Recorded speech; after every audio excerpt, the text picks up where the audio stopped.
بسم اللہ الرحمن الرحیم۔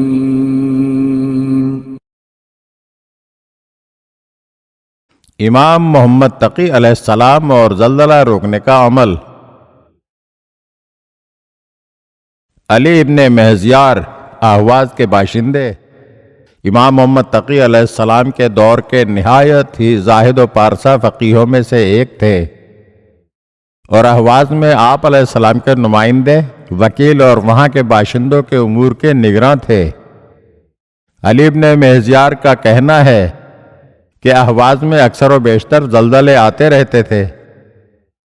اس حوالے سے میں نے امام جواد علیہ السلام سے ایک خط میں عرض کیا کہ اگر آپ کی اجازت ہو تو میں اہواز سے ترک وطن کر کے کسی اور جگہ منتقل ہو جاؤں، تو آپ علیہ السلام نے خط کے جواب میں تحریر فرمایا کہ اہواز کی سکونت ترک کر کے کہیں اور نہ جائیں، بلکہ آپ لوگ بدھ، جمعرات اور جمعے کو روزہ رکھیں، اور جمعے کے روز تمام لوگ اپنے گھروں سے باہر نکل آئیں اور اللہ تعالی سے اجتماعی دعا کریں کہ وہ اس شہر سے زلزلوں کی بلا کو ٹال دے۔ علی ابن مہزیار کا کہنا ہے کہ آپ علیہ السلام کا نام مبارک ملتے ہی ہم نے اس میں درج ہدایات کے مطابق عمل کیا، نتیجتاً اس دن کے بعد سے اہواز میں کبھی زلزلہ نہ آیا۔